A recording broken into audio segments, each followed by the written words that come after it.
Many people think that AI is going to replace programmers and developers. It is a very incredibly powerful tool, but it has certain gaps, certain lags that makes it so that for now it won't replace coders. But what it will do is it will let coders who use AI replace the ones who don't. And it's all because these top 1% of programmers know that there is a way to use AI that can kill your self-confidence as a programmer, drive you nuts, bring you insane bugs that you will spend days on solving, and of course making you lose countless of dollars or clients in the process. In this video, I will show you how I personally use AI to speed up my development process for myself and my clients and get amazing results while not sacrificing on privacy, while not sacrificing on scalability of the code,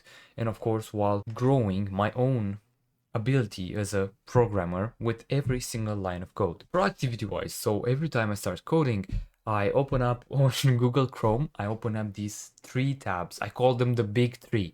They are the most important of the 3 AIs in my opinion. And that is ChatGPT, Claude, and Gemini AI from Google. Honestly, I opened Gemini AI because I have a Google Business Workspace membership and it's free with my membership.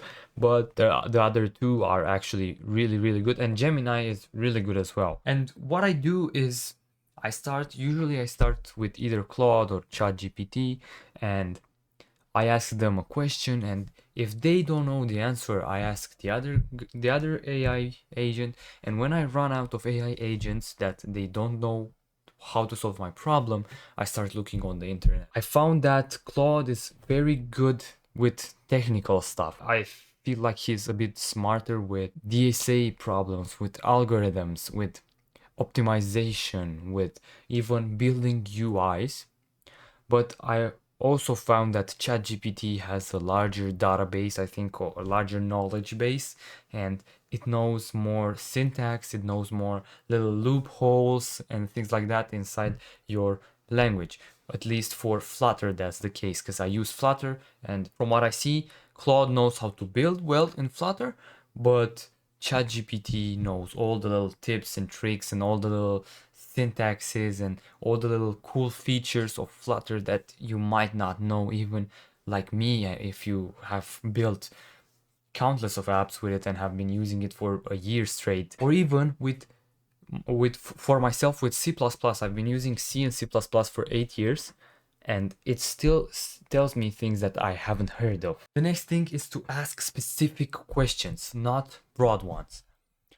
For example, if you want to, so I had yesterday, I had in my clients app, I had a switch, dark mode switch, pretty much. I wanted it to look like the iOS style switch, where it's just a white button. Wait, I'm gonna bring it on screen right now, and I'm gonna record it so you can see it on the screen. It's just a white button which turns left and right and does an action. For some weird reason in Flutter, when you turn the button off, that thumb icon, that's what it's called, the thumb icon, it shrinks. And I didn't want that to happen. So I asked Claude, no, I actually asked ChatGPT, and it told me, oh, no, you can't do that. You need to build your own custom widget. And then I stopped and I asked it, where is the attribute that where I can control this particular thumb icon? And it gave me the right answer. It told me, this is the attribute that you need to do. And then I was able to write my own code and fix it. And this leads me perfectly onto the next thing, is that, I mean, unless it's Claude, and even with Claude, it's not that good, the result. If you do this, never let it do its own thing. You need to guide them 100% of the way through. You need to guide them like they are a genius little 5-year-old who has no idea what they're doing. But if you tell them to do something, they are powerful and they can do it perfectly like you tell them to.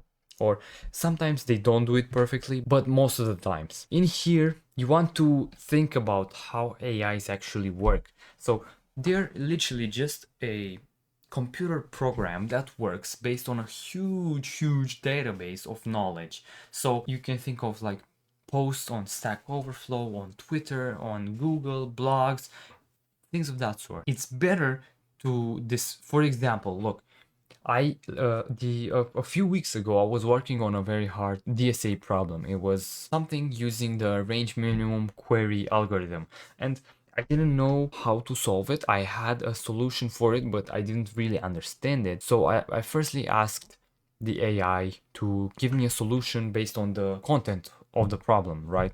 It was telling me to fill up. It was kind of like a full flood fill problem, something like that. And I told it, can you solve this? And it spat out a dumbass solution that didn't even take into consideration all the variables of the problem and all the properties and everything that's been said. And it just didn't know. But when I told it to use range minimum query, and I also gave him that solution that I didn't understand, it finally instantly, oh yeah, it's this algorithm. We know this. We do it, right? You don't let them compose on their own. You tell them what to compose and they do it. So you don't need to remember all the time how to write the perfect range minimum query. You literally just tell them, okay, this needs a range minimum query, it needs a BFS grid algorithm, or whatever. It needs a Dijkstra algorithm, Kosaraju algorithm, and any kind of algorithm. And it will know better rather than you telling what it needs to do. Privacy wise, I think the easiest way to do it is firstly to never use AI tools that use your whole code base, like the Cursor or I don't know, Bolt I think has, or Lovable, I think they use your whole code base. I don't use that. I prefer to copy paste code snippets and put them into a large language model, because while it might be more convenient for the AI to have the whole context, I'd much rather my app not be in somebody's server somewhere in this world, right? I'd rather just have the code base fully for myself and for my client, so that we don't lose data, we don't have any kind of privacy problems. And that leads me on to the third point, which is making scalable working code. Because when you use my strategy for long-term scalability of code with AI, you don't even need it to know the full context. I never let it write code for me. I never over rely on it. Why? Because AI can write buggy code. AI sometimes has outdated versions of the framework you're using.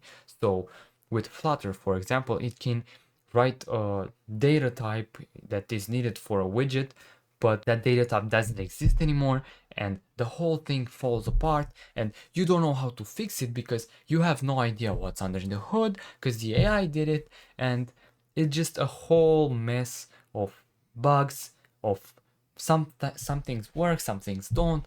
You're unclear on why it doesn't work, and it's just don't do it. Please don't do it. Instead, what I do is I try to use AI as a teacher.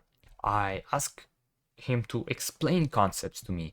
I make him write some code, but after he writes that code, I take the time to analyze it and I ask questions. Why did you do this? Why did you do that? And this way, I pretty much have a personal coding, programming coach sitting right next to me every time I sit down to code.